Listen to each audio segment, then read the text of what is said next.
So I did the thing.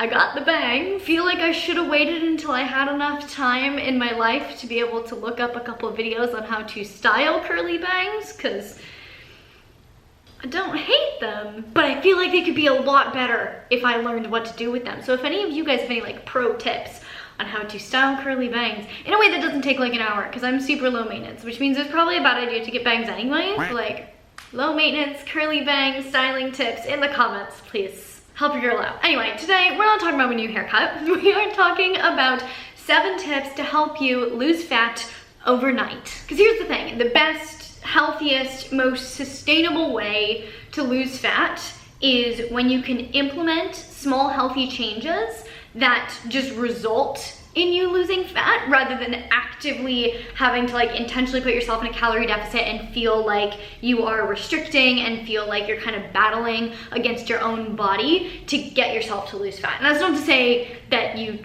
don't have to be in a calorie deficit to lose fat. You do. And that's also not to say that everyone can lose all of the weight always without actively putting themselves in a calorie deficit. But the foundation for a sustainable, healthy fat loss journey is always going to be shifting habits to make your overall lifestyle healthier, so that your weight naturally just falls kind of more in line with your shifted lifestyle. And so in this way, you can kind of lose fat overnight without having to actively try to lose fat. You are just making small, sustainable, healthy changes to your lifestyle, and the fat naturally comes off. And you might be going, but Marissa, you have to be in a calorie deficit to lose fat, like you're crazy. Yes, you are correct. You have to be in a calorie deficit to lose fat, but that doesn't mean you have to actively track macros to put yourself in a calorie deficit in order to lose fat. A lot of these habits that we are going to talk about today are things that will naturally decrease your calorie intake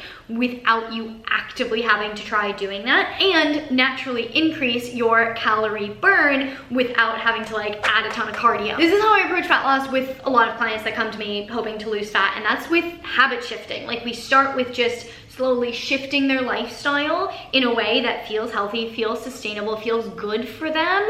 And most of my clients lose some weight without me telling them to track their macros, without them having to actively restrict their food. It all just kind of comes down to shifting little pieces around to kind of reset the balance between your calorie input and calorie output. And this is also one of the foundational steps in my new course, Fat Loss 101, that is launching June 1st, which if you're not on the wait list, by the way, sign up at fatloss101.com. If you're on the wait list, you will get early bird access. There's limited spots, so you'll get earlier chance to save yourself a seat, and you'll get a discount. So you can go to fatloss101.com to sign up for the waitlist and just get more info on it. But one of the foundational phases that Fat Loss 101 goes into a lot more detail and with a lot more other habits that you can add is this idea of kind of shifting your habits, shifting your lifestyle to induce fat loss without having to like just dive in to immediately like tracking macros, eating in a calorie deficit, all of that. When you start by shifting your lifestyle in a healthy, sustainable way,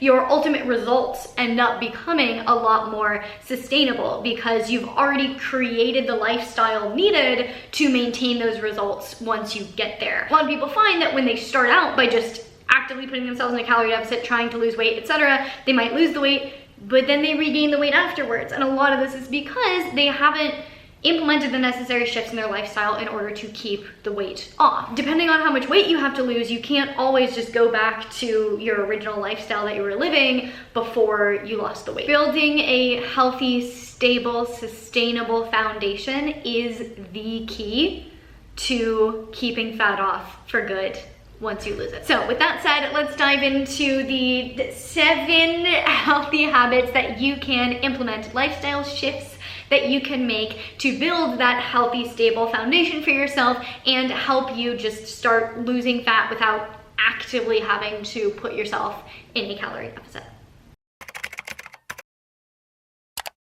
Okay, first things first is getting enough protein. I have a couple videos all about protein, so I'll link those down in the description box below. But in general, I recommend aiming for your lean mass in grams of protein. So like if you have 100 pounds of lean mass, eat 100 grams of protein. If you don't know your lean mass, you can estimate it using your goal weight. So if your goal weight is 150 pounds, you can aim for 150 grams of protein. And this is for a couple reasons. First, protein is the most satiating of all the macronutrients, so it's going to help reduce your appetite and just keep you fuller for longer. This means it's also going to help reduce cravings, which if this is a problem for you, if you tend to have a lot of cravings and give into a lot of cravings, reducing those may help inadvertently just lower your body weight naturally overnight without you really thinking about it. This doesn't mean you should try to eat as much protein as physically possible, because more protein than approximately your lean mass in grams of protein has diminishing returns, and you need to be able to eat enough of everything else. You would die if you only ate chicken breast. But it's just really helpful to lean on protein to promote satiety. Adequate protein intake is also extremely important for maintaining muscle mass while you are losing fat. And you want to maintain as much muscle as possible for two reasons. Number one is it's going to help you look leaner. And number two is it's going to keep your metabolism higher, which means keeping the fat off long term is going to be easier. And studies do consistently show that eating a higher protein diet compared to a moderate or low protein diet is going to be more advantageous because it maximizes muscle building potential and minimizes the loss of muscle tissue. And even just eating protein in itself stimulates muscle protein synthesis and improves recovery from exercise. So if you want to not only lose weight but also get leaner, prioritizing protein is going to go a long way to helping with that. I am off to the gym to get in a workout, and that brings me to the next thing that I recommend adding into your life, and that is resistance training, specifically. Not just like exercise in general, not cardio, resistance training. Let me know down in the comments if you want me to revisit the subject of why I don't actually recommend cardio at all for fat loss. Made a video about that a while ago, but like I could rant again and probably have more to add about it now. PSA, there's no cardio required for Fat Loss 101, so if you've been wanting to lose fat without having to do cardio, like Fat Loss 101 will get you there. But anyway, there are two main reasons that resistance training should be your at least main modality of exercise if you want to get leaner and keep the fat off long term and do it in a healthy, sustainable way. First is you will get leaner. If you lose 50 pounds and all of it comes from fat, you're gonna be a lot leaner than if 25 pounds came from fat and 25 pounds came from muscle. When you resistance train, you're going to keep the muscle that you already have and possibly build more if you're relatively new to it, meaning most of your weight loss will come from fat, not muscle, which will help reduce your overall body fat percentage, not just your weight, which is really the goal. And then number two is you will reach your goal weight with a faster metabolism. The more muscle you have, the faster your metabolism is. And the faster your metabolism is, the harder it's gonna be to regain any fat after you lose it. Resistance training basically forces the body to be inefficient with calories by stimulating muscle growth pathways, effectively speeding up your metabolism. Like if your car became less fuel efficient, you'd have to stop for gas more to go the same distance. So with your metabolism becoming less calorie efficient, you essentially have to eat more to perform the same amount of activity, which translates to being able to lose fat on more calories. So resistance training essentially creates a metabolism that works for you. It creates a more automatic burning of calories rather than a manual burning of calories like you get with cardio.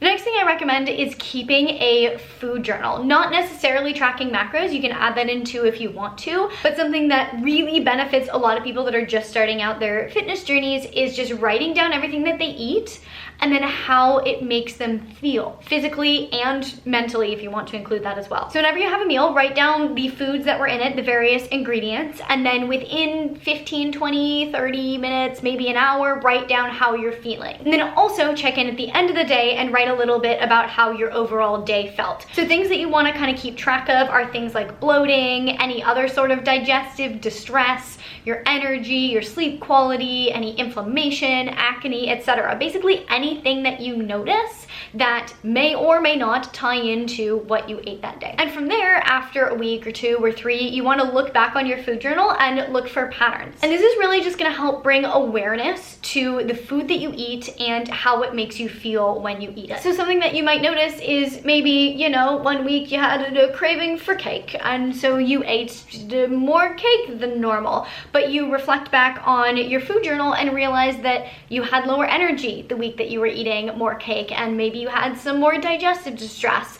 And so you start to be able to figure out what kinds of foods make you feel better and what kind of foods make you feel not as good. And you know, maybe you had a week where you tried eating more broccoli and you found that like your digestion greatly improved and you were a lot less bloated. When you can start to see how different foods affect you, particularly when you start to fully understand the just physiological repercussions of eating more highly processed foods, because they will tend to make you more fatigued, have more digestive issues, potentially cause acne. Like a lot more negative symptoms tend to pop up when you are eating those kinds of foods. When you can start to understand those connections in your body, you can start to make choices to eat less of those foods, not from a place of self-hate, not from a place of restriction, but from a place of self-respect and self-love, because you want to feel good. You want your body to be functioning well. And so you're not taking away those foods because you're punishing yourself. You can see that you're taking away those foods because they don't make you feel the way that you want to feel.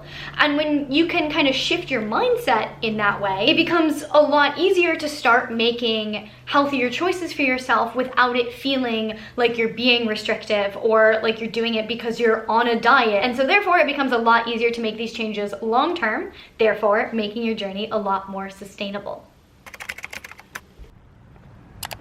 Another highly impactful habit that you can add to your lifestyle that is a game changer is aiming to walk about 10,000 steps a day. Now I know a lot of people say that 10,000 steps is so arbitrary, you don't have to walk 10,000 steps. I'm like, yes, it's kind of arbitrary, but for most people, it's gonna take about an hour to an hour and a half to walk 10,000 steps. So that means if you have walked 10,000 steps in a day, you have gotten an extra hour to an hour and a half of activity in, ideally spread out throughout the day. This is going to go a long way in combating a sedentary lifestyle. Your NEAT, or non-exercise activity thermogenesis, which is just the activity you do throughout the day that isn't specifically your workout, so like basically anything you would do to get steps in, is one of the biggest factors in how many calories you burn during the day, and it's also one of the biggest factors in health. A sedentary lifestyle can put you at a higher risk for many cancers, cause cognitive decline,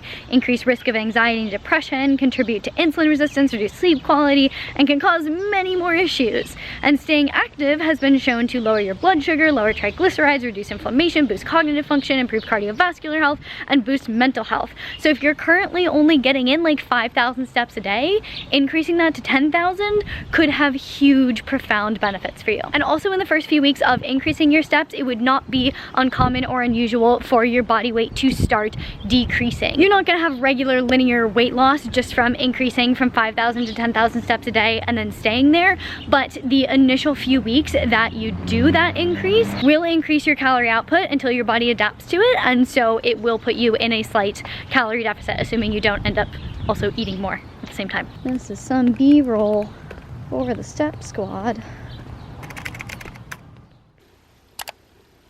Not my bangs, just gradually becoming more and more unhinged throughout the course of this video. The next big piece is more of a mindset piece, and that is to drive the freaking wagon. Let me explain. When people talk about their fitness journeys and they start doing a thing and they stop doing the thing, they often say, oh, I fell off the wagon. Phrasing it this way and viewing it this way is inherently disempowering and removes your agency, because it makes it sound like an external force just caused you to fall off the wagon. With the language that you're using, you're implying that you don't have the control over your own decisions. Like something else is out there controlling you. So what I recommend is, instead of seeing yourself as this passive passenger in the back of the wagon that's like clinging on for dear life, like you're being jerked around trying not to fall off the wagon, instead of that, view yourself as being in the driver's seat of the wagon. This is inherently so much more empowering because You get to decide if you stay on the wagon. You get to decide if the wagon slows down, speeds up, if you take a little detour, if, you know, you want to like park your wagon for a bit, get out, have a picnic, get back in and keep driving the wagon. You know that you're not going to get kicked out of the wagon randomly. It's not going to drive off without you. If the wagon starts breaking down, like you get sick, then you get out of the wagon and you fix the wagon. You give yourself time and space to heal from being sick. Then you get right back in your wagon and you keep driving. And this is a situation that I think a lot of people encounter, is like they start their fitness journey, their wagon breaks, you know, they get sick, something happens, and they end up out of the wagon, and then they feel like the wagon drove off without them because their motivation is gone. When you're going for a ride in the back of the wagon, it's motivation that's driving the wagon, and motivation is fleeting and fickle. So if you get sick and you end up off the wagon, you don't know if it's gonna be there. But if you are in the driver's seat, not motivation, then you know it's always going to be there, and all you have to do is decide to get back in and keep driving. And once you empower yourself to be able to make the decisions to get off the wagon, take a detour, do what you need to do, you also feel so much more empowered and capable of staying on the wagon and just chugging along. Cleo, I swear to God. Cleo, get out of my lamp. Thank you. And this is also why it's so important to build a stable, comfortable wagon. And by that, I mean a sustainable path towards your goals. Leah, stop it! No! God. Get out of my lamp. She's literally just in there. This is what I'm dealing with. Oh. Boy, she's gonna destroy my lamp. And this is why it's so important to build a stable, comfortable wagon to get you to where you're going. And by that, I mean, make sure the path that you're taking to reach your goals is sustainable and it feels good for you. Because you're the one that's gotta live in the wagon. You're the one that's gotta drive the wagon. So just make sure it's a wagon that you wanna stay in. Next up, we have a change that is honestly one of the first changes that I generally recommend people make, and that is aim to eat 2 cups of vegetables per day. This is gonna help with maximizing nutrient density of your diet. If you're less nutrient deficient, then you're gonna have fewer cravings, because oftentimes cravings can be driven by nutrient deficiencies. Also, more nutrients just means all of the pathways of your body are gonna function more efficiently because they have the pieces that they need to do what they need to do. Also, increasing your veggie intake promotes satiety through increasing your fiber, and if you're more satiated, then you're gonna have less room for foods that have 0 nutritive value. And another benefit of getting more fiber is it's beneficial for your gut health. It can help reduce bloating, and it can also increase your digestive regularity, if you will. It's worth noting though that too much fiber will also cause digestive issues, so just, you know, be aware of how much fiber you're consuming. But if you're aiming for 2 cups of vegetables per day, you're probably gonna be getting a good amount in. And finally, the last habit that I want to emphasize could make a world of difference for you, but is one that every time I mention it, I feel like people just kind of dismiss it, don't really take it seriously. And this is to go to bed 9 hours before you need to wake up. And you might be thinking, but Marissa, I don't need 9 hours of sleep. That's ridiculous. But aiming to be in bed 9 hours before you have to wake up means you have a little wiggle room. You know, if you're 5 minutes late, it's okay. It also means you're factoring in your 20, 30 minutes of doom scrolling on Instagram before you actually put your phone down and try to go to sleep. It also gives you time to fall asleep. So those 5 or 10 minutes that it takes you to fall asleep, or those 15, 20, 30 minutes it might take you to fall asleep if you got a little bit of insomnia, you're giving yourself space to actually be able to wind down and go to sleep so that you are asleep, fully asleep, 8 hours before you have to wake up. And here's where prioritizing your sleep is going to make a huge difference in your fat loss journey. First is that a lack of sleep makes you crave more sugary food. This is because when you're sleep deprived, your brain can't get as much glucose as it needs to function. So basically your body starts driving you to obtain more glucose so that your brain can function properly. And where do you get glucose from?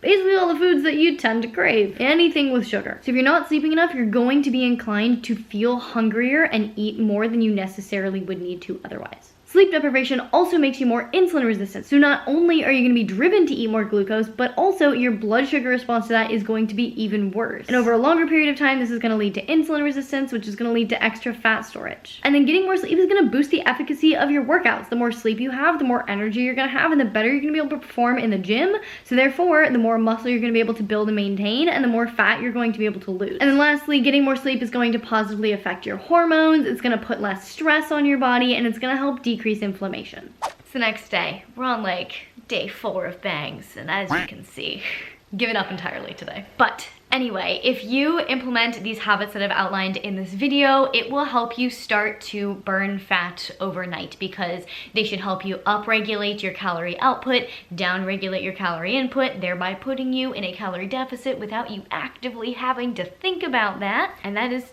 how you lose fat. This is the gentle first approach that I take in Fat Loss 101. So if this is more your speed, or if you're just tired of constantly doing like the faster speed things, aka like the crash diets, and having those not work, and you're ready to maybe like change things up and take a slower, more steady, sustainable approach, something that you can stick to, and something that will not only help you lose the fat, but also help you keep it off, because you're not doing something unsustainable, thereby making your results unsustainable. You're doing something sustainable, thereby making your results sustainable. Then Fat Loss 101 is for you. This is going to be a comprehensive, holistic, healthy fat loss course that teaches you how to lose weight in a healthy, sustainable way, and walks you through like everything that you need to know so that you can be confident in what you're doing and trust the process, and really just like sink your teeth into it and get to where you want to be. It comes with the course material in a series of video lectures, but also in a textbook format. So if you just learn better by reading as opposed to like listening or watching, you got both.